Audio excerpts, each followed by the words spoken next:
ሂሩታ ዛሬ ደግሞ ዘና ፈታ ብላ በዝናቡ ቦዲ ለብሳ ፀጉር ፈርዛ ዛንጥላውን ይዛ ወደ አብርሽ መጣሽ ማለት ነው። ሀይ ሰላም መሲቱ ቤተሰቦች እንዴት ናችሁ? ደህና ናችሁ ወይ? ሁሉ ሰላም ምን ያለው በጣም ደህና ነኝ። ለቤት አዲስ ሆናችሁ ላይክ ሼር ሰብስክራይብ አድርጉ። ነባሮችም ደግሞ እንደነበራችሁ ሁኑ። ሀሳብ አስተያየታችሁን ኮሜንት ላይ አሳውቁ ማለት ነው። እኔንም ደግሞ አበረታቱኝ በእናታችሁ ሞቅ ሞቅ አድርጉ ማለት ነው።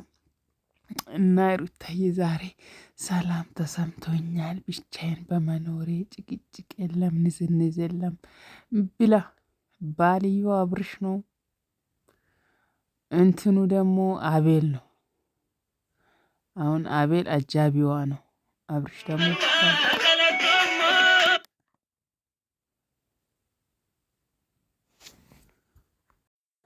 እና ቤተሰቡ ምን ላይ ነበር? ሩታዬ አቤን ይዞ መጣ።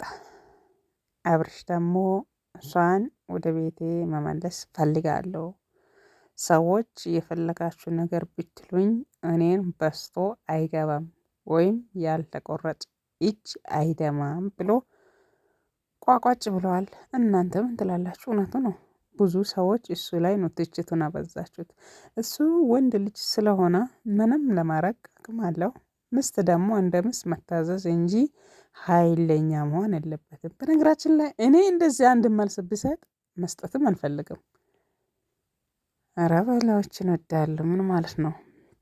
መሆንም የሌለበት ነገር ነው ማለት ወንድ ልጅን በትዕግስትና በጸባይ ወይስ እንጂ እንደዚህ ቋቋጭ ብላችሁ ምንም የምታተርፉት ነገር የለም። በዛ ላይ ደግሞ እርግዝና እሷ እያነጫነጫት አለው እርግዝና ነው መሰለኝ። ስትወልድ እቺ ሴትዮዋ ምን ልትሆን ነው? በምን አይነት ሁኔታ ልትቋቋም ነው? ልጅ ሲወለድ ልጅ የብቻው የራሱ ጭቅጭቅ አለ ልጅ ማለት ነው። ያብሹ የሚዳውን መቋቋም ካልቻልሹ ካሁኑ የልጁን ሲጨምሪ የሚዳኑም ሲጨምሪ ወይ ሩታዬ ወየው በላቸው። እንደውም ያንቺ ጽናቱን ያስጥሽ። እንደዚህ አልፎ አልፎ የአብርሹንም ሲጨምሪ ምን ልትሆኝ ነው? ወይም እንዳሁኑ ተራሪቃችሁ አንቺም ሌላ ቦታ እሱም ሌላ ቦታ ሆናችሁ ለመኖር ነው ሀሳብሽ? በዚህም ልትቀጥይ ነው?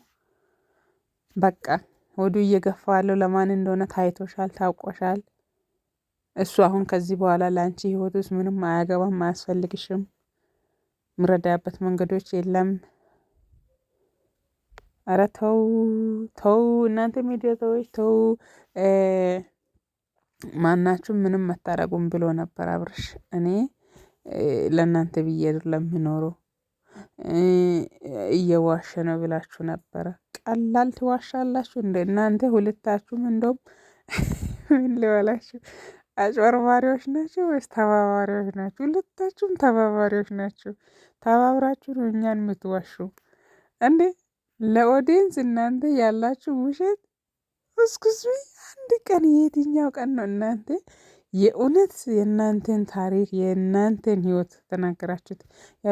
ከዱባይ ከመጠች በኋላ አንድ 2 ቀን ዘነፈታ አርጋታል እርጉዝ ብነ ስለነበረች ያ የእውነተኛ ህይወታችሁ ይመስላል። አይ ነው እሱንም ከካሜራ ጀርባ በእናንተ ምን አይነት ህይወት ውስጥ እንደምትኖሩት ሁላችሁ ሚዲያ ላይ ያላችሁ ሰዎች እርስ በራሳችሁ ትታወቃላችሁ። አይደን ነው አላውቅም ስለ እናንተ ነገር ግን የሆነ እኛ እናንተን መዋሸት እኔ ቀላል ትዋሻላችሁ። እንደውም ሚዲያ ላይ የሚሰሩ ጠቅላላ ሁላችሁም ማለት ነው ተባብራችሁ ነው የምትዋሹት። እንደ አንድ በአንድ እያንዳንድሽ ማለት ነው። እኛ ነው ኦዲየንሶቹን አትዋሹ። ሰብስክራይቡን ነው የምናነሳ፣ ኮሜንት ነው ማንጽፉ። እናንተ ሳትፈልጋችሁ የሆነ እኛ ራሳችን ሞቅ ደመቅ እናደርጋችኋለን። እናንተ እኛ ላይ ትፈምሳላችሁ። ዋት